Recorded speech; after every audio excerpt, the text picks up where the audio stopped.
Okay.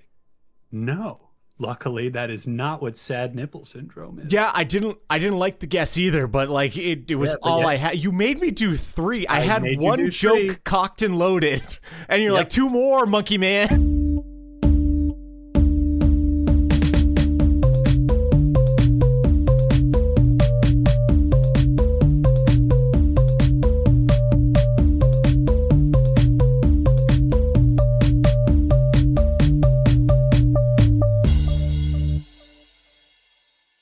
Hello, welcome to the Answers of Lemon, the smartest icebreakers from the dumbest dudes. Do you want to wow people with weird questions? Nice. Nice. Here's your god of odd, Connor. Yeah. Here to enjoy this very nice episode that we've got. Yeah, your humble host, Evan, is also feeling very nice today. It is an episode like many others and yet totally unique. I would say it's especially nice. Nice. I got to assume that joke's dead by now, but I fuck you. I do this for me. The real ones know. The real ones know. Anyway, best part of our podcast is when we talk to you, our 2 listeners, on social media and get your answers to our weird questions. And hopefully then you use them out in the real world and have a great time. And then tell your friends to listen to us, The Answers of Lemon, the podcast that you're listening to right now. Hot diggy shit. This one. But we have some great questions and some even better answers. Connor, you're starting it off because it's time. Yeah. I went on Reddit and I asked, what's your favorite dragon? And I got an answer from, and I want to make sure I enunciate this very correctly.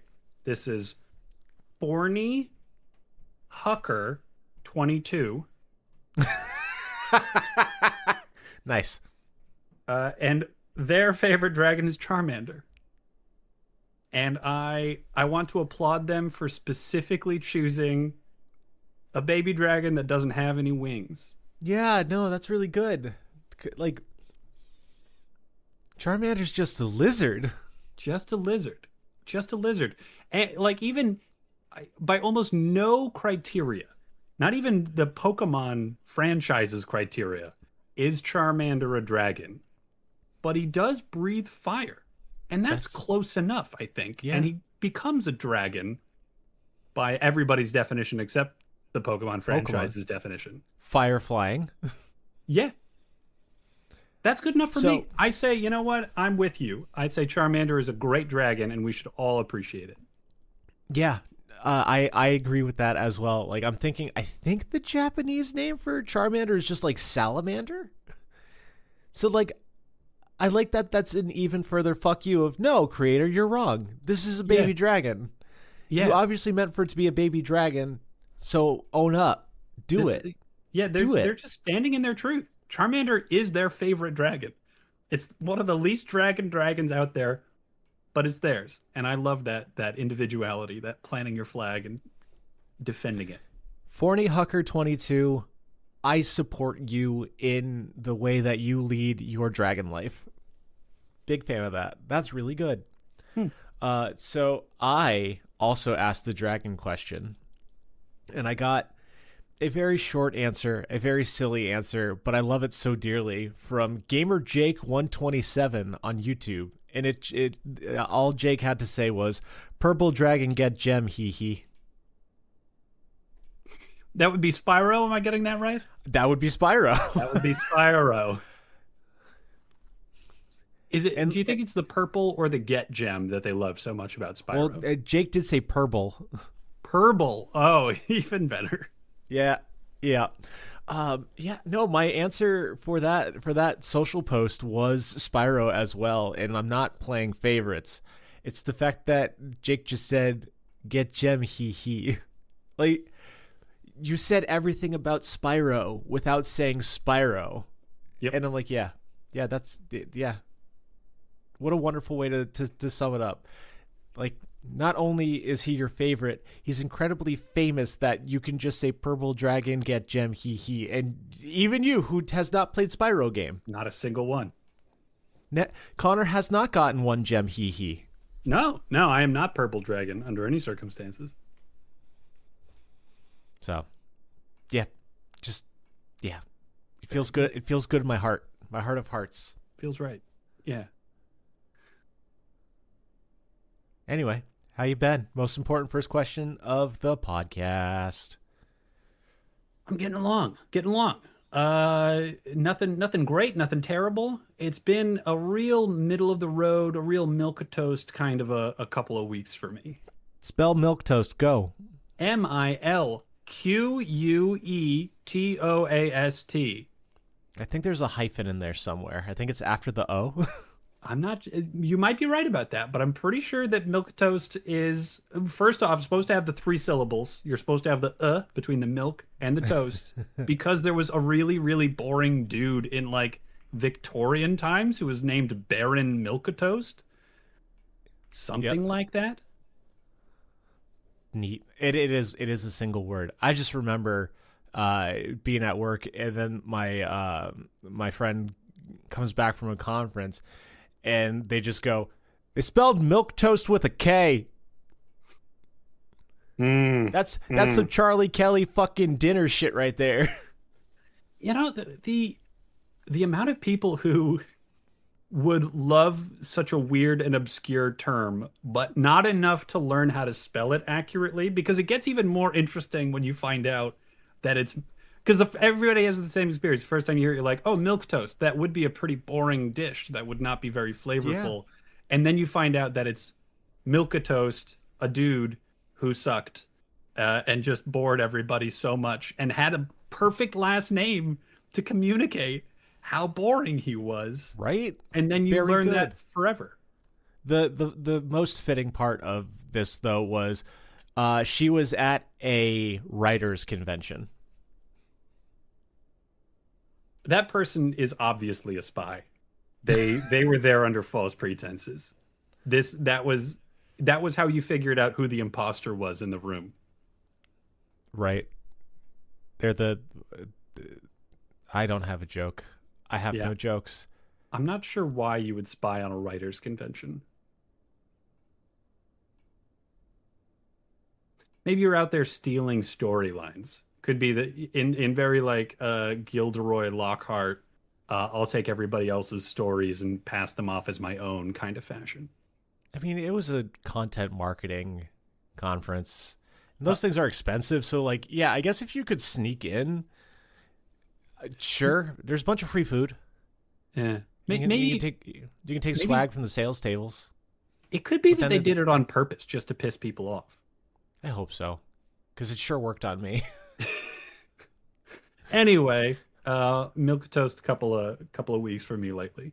How about you? What's going on in your world? What's going on in my world? Other than a sweet Typhlosion sweater, not much. Evan is wearing a sweet Typhlosion sweatshirt. It looks embroidered, an embroidered Typhlosion. That's why I bought it. They went hard on it too. That is a powerful Typhlosion. Leah doesn't know Typhlosion, so when she saw it, she's like, "Why do you have an exploding cat on your shirt?" I'm like, "Well, it's because it's Typhlosion." She's like, "What's Typhlosion?" I'm like, "Basically an exploding cat Pokemon." I think of Typhlosion as more like a ferret, in my mind at least. That's fair. I think of him as my good boy that I always teach Dynamic Punch. And who explodes? No, they use Flamethrower. Oh, well. Yeah, because it's Dynamic Punch, Quick Attack. It's like either Flame Wheel or Flame Burst. I never remember what Typhlosion gets in Gen 2, and then Flamethrower. That's my quadrants of moves for my fiery boy. That is an insane amount of recall. Quick Attack? Yeah. No, I'm not sticking with Quick Attack. I am marveling at you remembering the 4 specific moves that one of your Pokemon had out of like the 36 different Pokemon games you've played, including ROMs. But it's also the order it was in. Yeah, dude, that's even crazier. I liked Pokemon Gold as a kid a lot, dude. I guess you did. So much so that I corrupted my game, cloning my level 100 Typhlosion. Huh. How did you? Never mind. Nope, nope. Too many rabbit holes to go down. Uh, I'm You'd glad you've save. got it. You do the first save at the PC, and then when you deposit the Pokemon, when it's saving the second time, you shut off the game. And then when you turn it on again, you're saved before you deposited the Pokemon with the Pokemon in the PC. That's how you clone it. We don't need to go down the rabbit hole. I already knew where you were going. All right then. And so, how have you been doing thinking about anything other than Typhlosion? Because apparently you've got an insane amount of incredibly vivid and specific detail about Typhlosion. I would guess that that's all you could think about as long as you're wearing that sweatshirt. What have I been doing other than this? Other than wearing a sweatshirt. Yeah, I Surely don't know. there's pants at least in the equation. Yeah. No, I mean, I watched Kung Fu movies with you, which was a great time. Watching And Kung then Fu I is saw great. my sister yesterday, which was a great time. So I guess it's been a good time for Evan. No, I just said great time twice. I'm not going to fucking downgrade it to a good time. Yeah. Be positive, you silly boy. I've had a great time for seeing cool people. Awesome. Awesome. Yeah. Yeah. Yeah, but no real stories or nothing. Leah's out. It's raining. I'm happy. Uh, I guess just in the interest of spicing up our intro a little bit, we could talk about sad nipple syndrome, which I recently learned about. All right. Okay, sign me the fuck up. What is that? Yeah. Sad Is that nipple when you syndrome. like draw a frowny face on your chest and then like pretend your belly's a mouth and then like have a whole face on your body like Homer? No, but I'm not going to tell you what it is until I get at least two more guesses about what you think sad nipple syndrome might be. Sad nipple syndrome. Okay, so second one is when it's when you're really depressed, so you need to just go I don't know, look at your nipples in the mirror No, and be but like, that's another fun guess. okay. And the last guess, which is the most real guess, is it's gonna be a fucked up guess because that's just where my brain is. But like when a baby or something dies, the mother doesn't finish getting to feed the baby, that the breasts stay engorged with the milk, and the nipples look like they're bringing it down and are like droopy dog. Okay. No. Luckily, that is not what sad nipple syndrome is. Yeah, I didn't like the guess either, but like it was all I had. You made me do three. I had made you one do joke three. cocked and loaded, and you're like, two more, monkey man. Well, I really like the first one, so how could I not dig a little deeper? I begin and end on a high note. I am George fucking Costanza, So, and I'm gone from the podcast.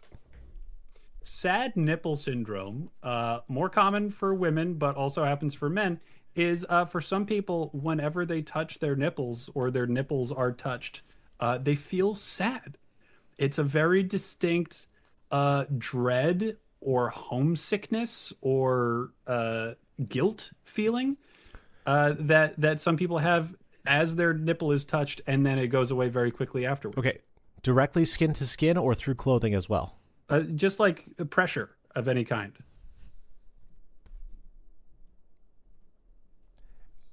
No. Okay, Evan doesn't have sad nipple syndrome.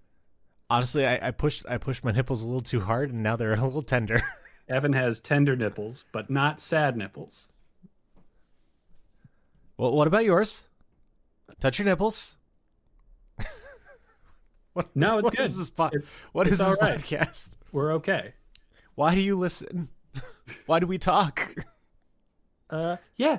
There's some weird hormone stuff that we could go into more detail about, but yeah, some people just get this weird feeling of dread and sadness, like nothing is ever going to be okay when their nipples are touched, and then it goes away once they stop.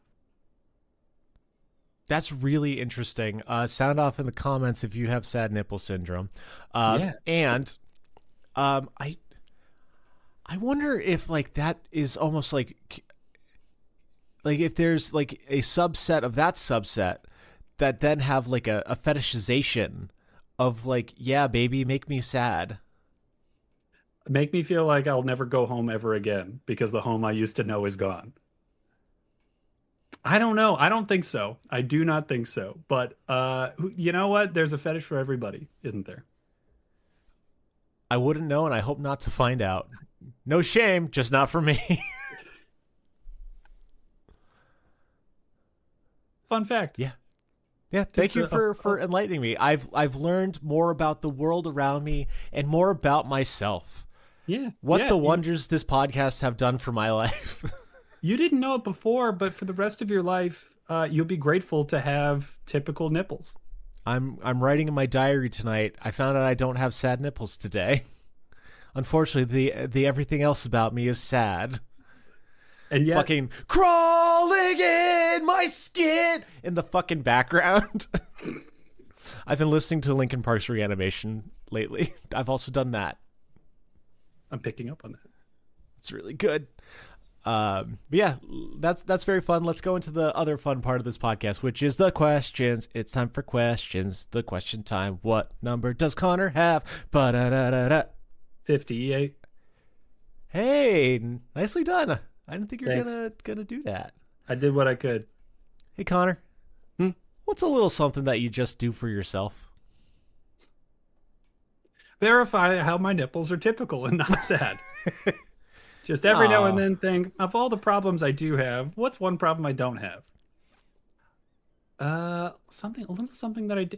Yeah, just for you, just a treat for Connor from Connor. Yeah, just for me.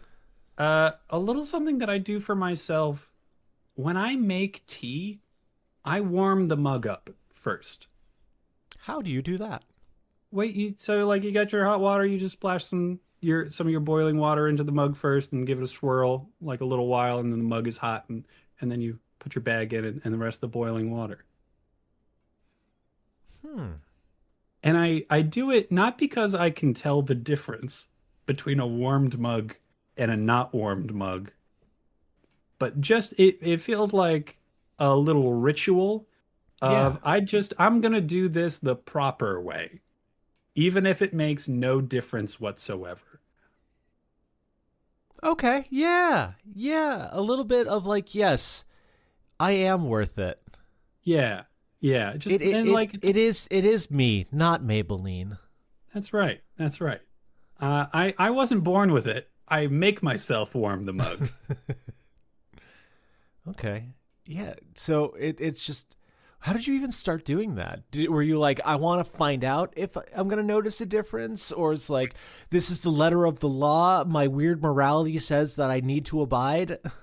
No, I found somebody online who just had a bunch of reaction images to people making tea incorrectly. Okay. And so like one of the things that like gets frowned upon if you're not going through proper tea etiquette is to put the milk in before the boiling water. Wind up scalding the milk. Okay, yeah. And you also take the temperature of the boiling water down so you're not getting a proper brew. Okay. So just like little things. How's that relate to warming the mug for you? So that was one of the milk in first or second now. I've always put the milk in second. That I was taught correctly. But one of the things that this person I don't said, put the milk in at all. Well, that's up to you. That's perfectly fine. But one of the things that the person said that people do incorrectly is they don't warm the mug up before they start steeping their tea bag, and so I started doing that just to feel like I'm gonna do this the whole way. I'm gonna give this cup of tea my whole ass instead of half-assing it. Okay. Do you have tea often? Yeah, I go through phases. A lot of the time that's my like 1:30 in the afternoon. I don't want another cup of coffee, but I could use a little hot beverage boost. Okay. Yeah. Cool. I did not know this about you. Just a little something for me. Okay. Yeah. Irish breakfast. Lions or berries if I can get it. Lions or berries? Oh, Oh, those are two two different different. brands. Mhm. I was like, what's a lionberry? That sounds metal. That would be. Oh, wow. Yeah, that now we've got to set up a crossbreeding program developing the lionberry. It's Oh got to be man. yellow. We can agree. Oh, I was thinking the red of the mane. Ooh, a little bit of both, maybe. A little bit of both. We're gonna go cluster. I'm thinking like a golden raspberry, with maybe just like some of the red from the raspberry on the top. Okay, yeah, that's fun. I like that. Have put down in our potential question sheet, what does a lionberry taste like? Hmm. Anyway, so what I do for Yeah, me, yeah. A little something for you. it What's a little it something? I like your bringing up the tea because my first thought was feeding my tea pet. Um, but that's something I do for my tea pet, not for me. Well, what I is it? What is a tea pet, Evan, for the listeners at home who think that that's an insane thing to say?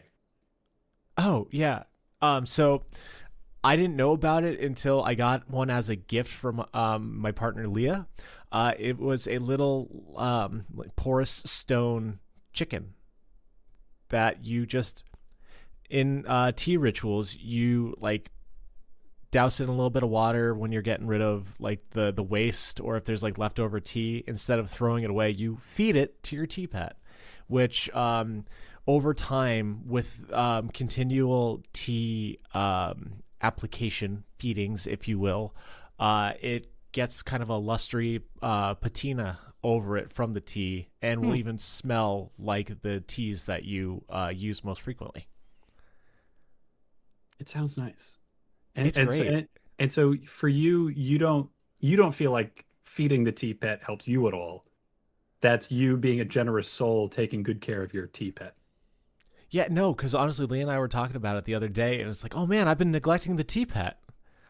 Like that's not language you use for yourself. That's like, oh Yeah. no, this my little buddy's thirsty. Yeah, Doesn't now even smell like chai anymore. you're feeling guilty about not sharing with the tea pet.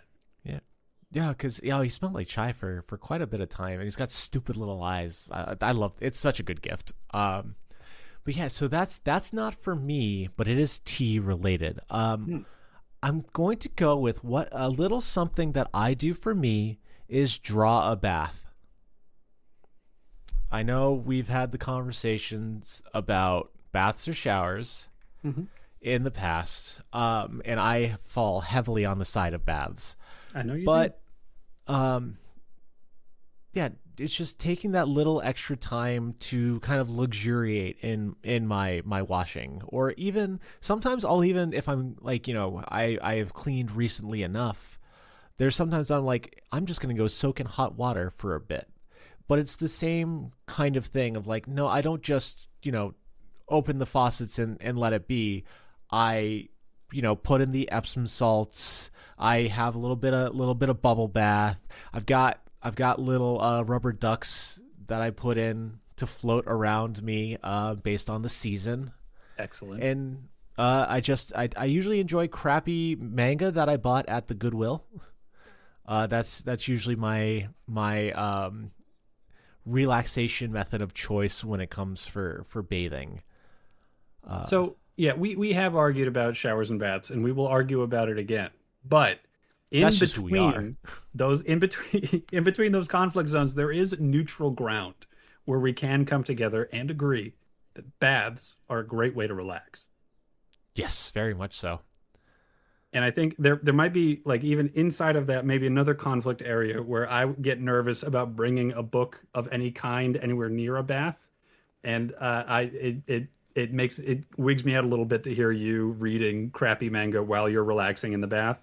But I'm not going to go there. We're going to stay in our comfy zone around having a nice bath with the nice touches with the accoutrement is yeah, a lovely thing to do. I risked my expensive e-reader while reading the fucking book you told me to in the Oh, bath. I don't like that. Nope. Nope. Living on the edge. Oh. Yeah, no, I'm not a big fan of it either, but sometimes you just gotta do what you gotta do. And As long as sometimes it doesn't ruin the experience for you, that's fine. no, it doesn't. And it's just I don't know, just there's something about just soaking in the hot water and just like I think so much of like especially my life because I have an addictive personality is so focused on the constant media consumption of the phones and the computers that whether I'm reading or if I'm just sitting in the bath, like it is a time to be doing something focused or even nothing at all with just like myself, as opposed to the streaming consciousness of the external world everywhere. And it's just nice. It's just nice. And like there are times like our bathtub sucks here. It's so cramped and small, but there's still like, yeah, I'm not going to get a great, hour long soak in this, but I'll have a pretty good 15 minutes. I'll go enjoy that. Yeah, we're tall fellas, so there are a lot of baths out there that aren't perfect for us. But Yeah. yeah, I guess I hadn't thought about the amount of nothing that there is in the taking a bath experience. If you're not bathing yourself, if you're just chilling, the like this is a comfortable, warm fluid that I'm submerged in, and then there's not really much of anything else, which is kind of the nicest part of it. And it smells nice and it's sudsy and it's got calming, sleepy lavender salt in it. Sometimes they'll do a bath bomb. Man, those are fun times. Yeah, it sounds like you really trick it out. I'm worth it. Yeah, you know it's what, something Evan? little I do for me. You are worth it. Yeah. And Tell what me we're about your both ducks. worth. Oh, No, my ducks. no, tell me hang about on, your we'll ducks. see. We're postponing the next question. I want to That's hear totally about fair. the rubber ducks. I've got a Yeti. I've got a snowman. I've got a Nice. vampire bat. I've Ooh. got a koala. Okay, what season is koala? All the time, baby. Koala is when I'm not using the other ducks. Because you're there setting aside a little ritual where you get some quality time. I got that koala for free at the Outback Steakhouse because I was having nice conversation with our waitress, and I'm just like, man, I just want the koala, and she goes, I can just give you one, dude. So I tipped her big. Nice. But yes. What now that you know about my koala and my ducks, and I hope to get more because usually they're like $1 at the Target, but I don't buy shitty ducks. I buy good ducks. Good ducks. That's right. Reasonable breeders. 82 is our next one. 82, scrolling on down. Vegetables have become sentient and are running for Congress. About fucking time. For which platform man. are you voting? Whoa. Okay. All right. This you are really slinging an alternate reality at me. Okay. It's an agreed upon one, dude. There was a time when we both were like, fuck yeah, this is a great question. Dude, I don't remember that. But I am very glad that I did think that. Oh boy. My first instinct is to go for like the ginger, the onion, the garlic, the like harsh, intense, flavorful party. I feel like there's a certain like get things done about it, but I think that there's not enough compassion in those folks. I think that I don't know that I would align myself with their goals as much as I would admire their ability to get things done in Congress. Okay. What vegetable does our country need right now? What group of vegetables? So while you're thinking of it, Yeah. I am going to platform for my state representative in Congress, the humble cabbage. The cabbage. Cabbage. Ooh, that's a working class kind of vegetable. Yep. Cabbage is the everyman's crucifer. I think that's what variety it is. Like Brussels sprouts, broccoli, the harsh stuff that makes you stinky. But no, cabbage has got a very tough, hardy exterior. Like it grows in like the colder months. Like it's why Polish people had to fucking grow them and make all their food out of cabbage. Like it is a hardy, solid, like immovable vegetable, but it's not without its soft side. It's incredibly flexible. You can peel off the leaves and wrap other foods in it. You can chop it up and have a nice rough salad. You can boil it or bake it, and then it will wilt and become sweet and robust. My sister sears it like a steak. Like cabbage. Oh, wow. I can't imagine that working out, but I guess it must. Cabbage has a use for every situation. Cabbage is versatile, understanding, and all its goal is it's not here for the pomp or the circumstance. It doesn't care about the looks. All it cares is that you are fed and can do your work. That's why the Polish people ate a bunch of cabbage stuffed dough pockets and then went and worked on the farms. Mm-hmm. Mm-hmm. Cabbage cares about the little man.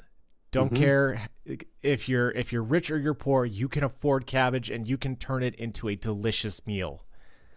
And that is the grounds that cabbage stands on, and is going to elevate those in need without neglecting the other goodnesses. I think cabbage has a really strong platform of like, we can do this together. I'm here to support you to get done what you need. Yeah. Yeah. I see cabbage coming in for a lot of different people too, because cabbage fits into pretty much every culinary tradition to some extent. There's a place for cabbage no matter what you're cooking. And it's the places in my belly. Like, Connor, quick question. How much is asparagus a pound near you?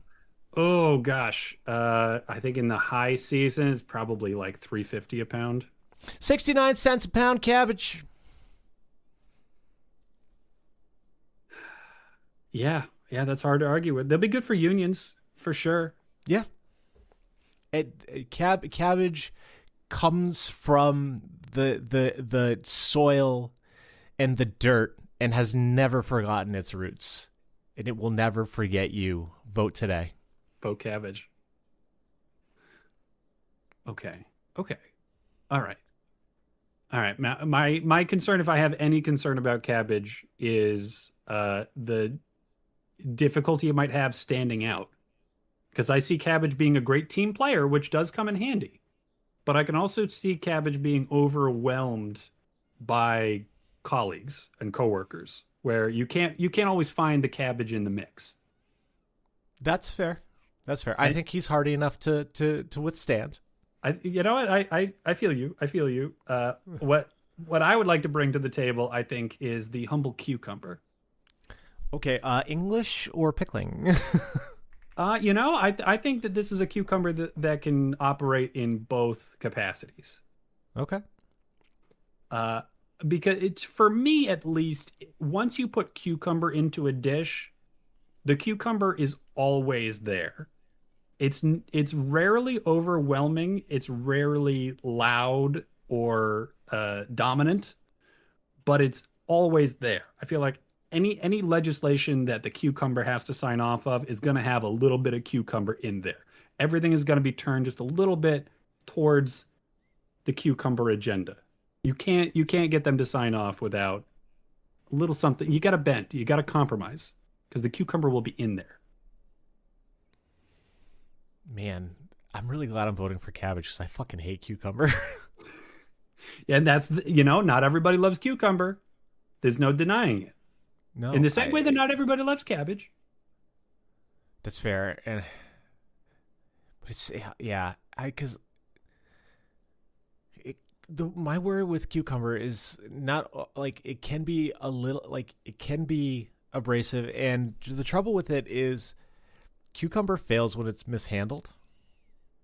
Like, those more. Like when you get the, when you go to an Italian restaurant and you get the cold refrigerator, like glass plate, and then you get the shitty leaf salad on it with cucumbers the size of like a fucking chicken nugget. Yep. I hear you. Takes you right out of it. I think to be a good vegetable politician, you can't compromise on a lot of things.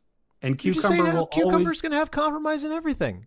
I said cucumber will bring compromise to everything, but cucumber will Okay, gotcha, always gotcha, gotcha. be cucumber.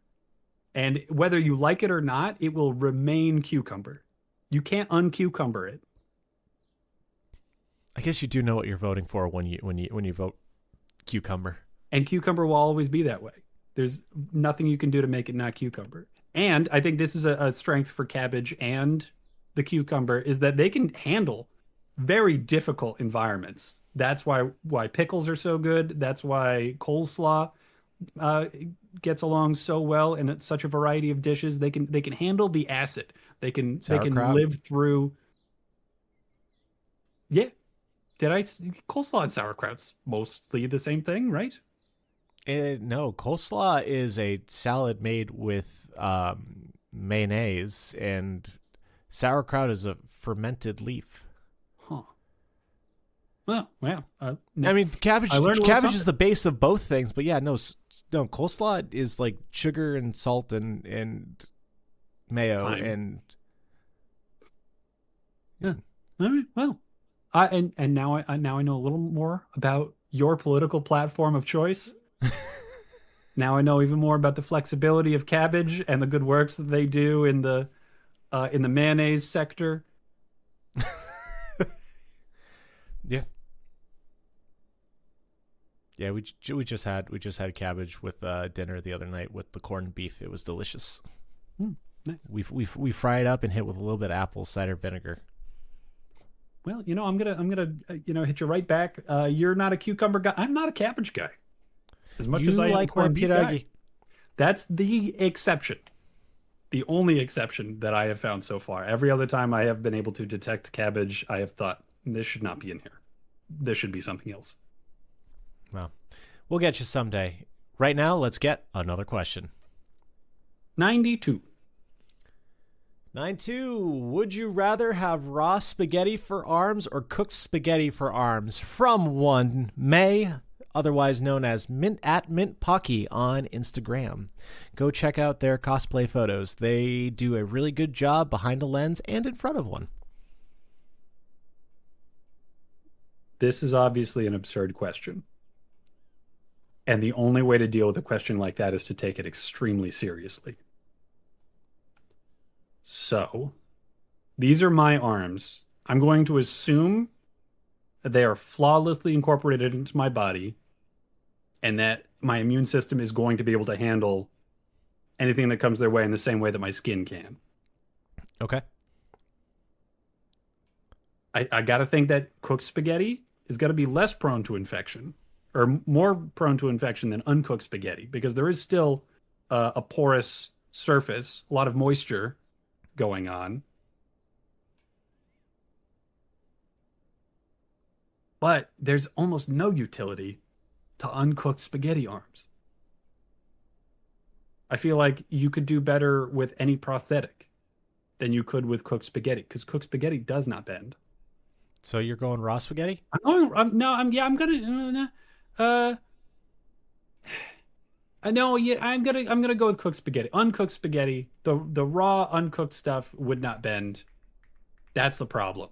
At that point, you might as well just break it off and start fresh with prosthetic arms. I feel like at the very least, cooked spaghetti, you'll be able to move and maneuver a little bit. I'm not imagining a lot of strength, a lot of grippage in that cooked spaghetti arm, but it's better than nothing. I highly disagree with you. Okay, all right. Well, let's have it out. Come on. What's your raw uncooked spaghetti argument? Single spaghetto. Snap. Enough fucking spaghetti to become my arm. Because when you put a bunch of little sticks together, they become a mighty bundle that cannot be broken as well. And I think I'm going to have grappler Baki bones if I have raw spaghetti replacing my bones. We never said anything. Well, I don't know if we've got bones left at this point. I guess the bones are The made out of spaghetti has become my the bones. spaghetti. Okay. In my mind, when I'm thinking of uncooked spaghetti arms, I'm thinking like scarecrow style. Your just arms are out in like the T pose constantly. That's This just is the rest why I of your have life. magic and you don't. What are you thinking? What? Describe your uncooked spaghetti arms. Okay, you see my arms as they are right now, Yeah, fleshy and filled with bones. yeah. Now imagine them in their final form, fleshy and filled with spaghetti.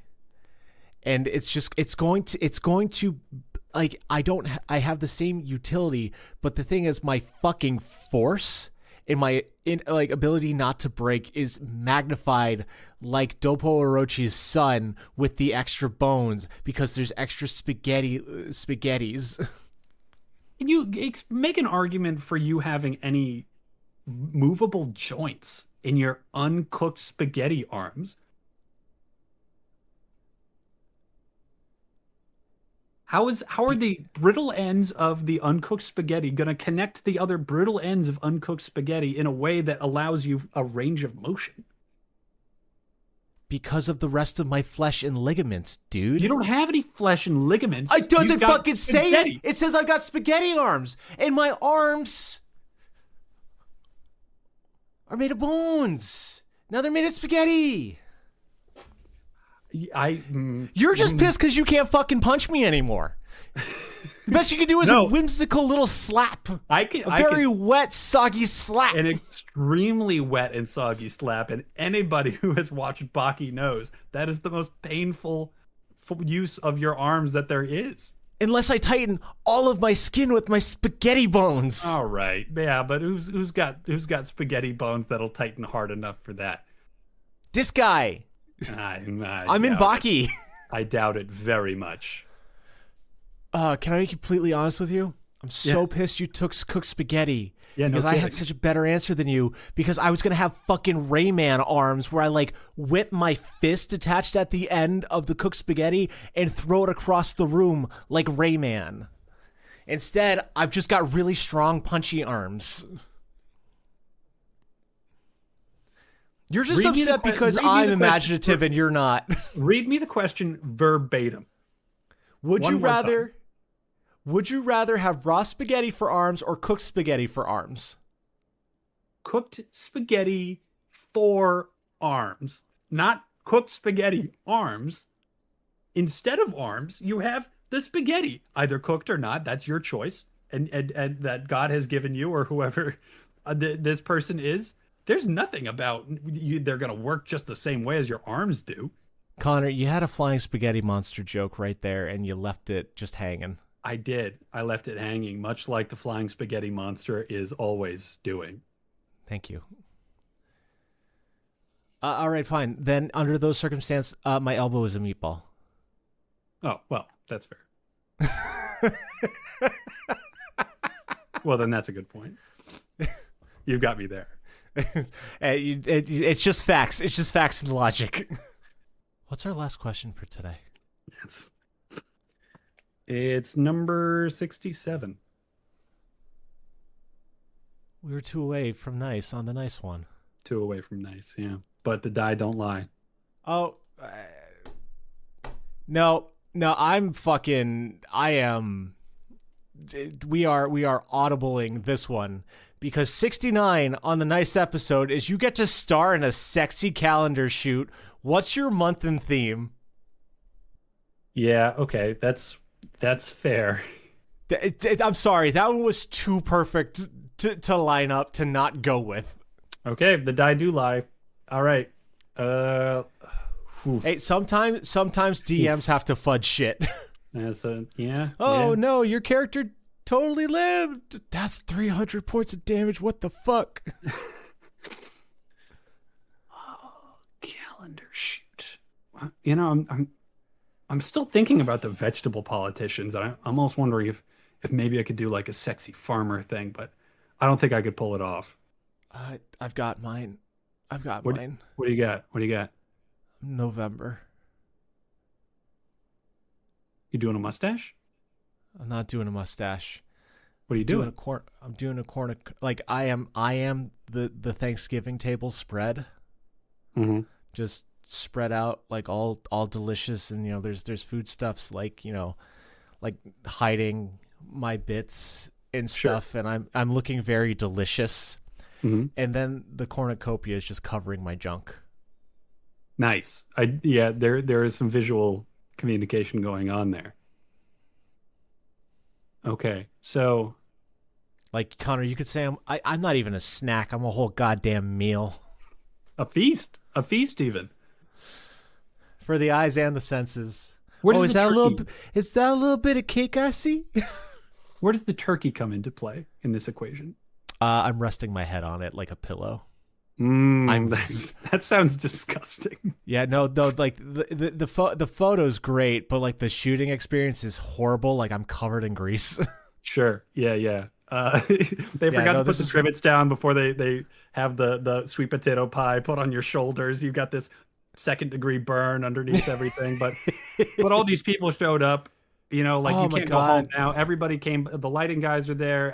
You can't just postpone it. They'll Yeah. just take those burns out in post. It's a really bad time, but a really good photograph. Yeah, yeah, But yeah, no, yeah. because You like suffer for because your we can art. have the whole tablecloth spread.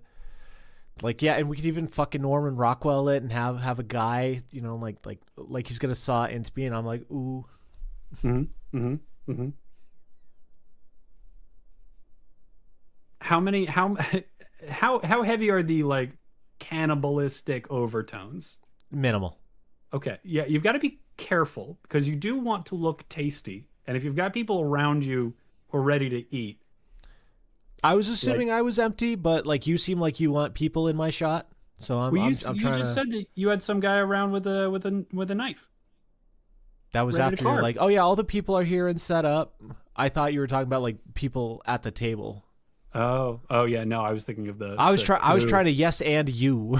Well, No, hmm. I am in my vision. I am the only for the eye to see. Okay, all right, it's just you.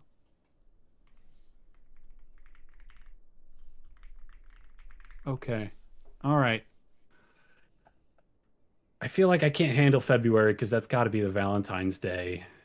Christmas, not jolly enough. I don't have the physique to carry the Christmas spirit. You know what? Nothing happens in May, right? Are you May? I'm gonna take April. Okay. I'm gonna take April. I'm gonna go for a very like uh Sexy CPA tax day. no, but good thinking. I You, think you probably yeah, I might have that kind of appeal. you're just I like think I could looking pull off down. text. You're like looking down over your glasses as you're looking at the spreadsheet, and you're like, oh, this is not going to be good for you this year. You owe a Or lot of money to the government. or the exact Tee opposite. Oh, I've got a big return for you.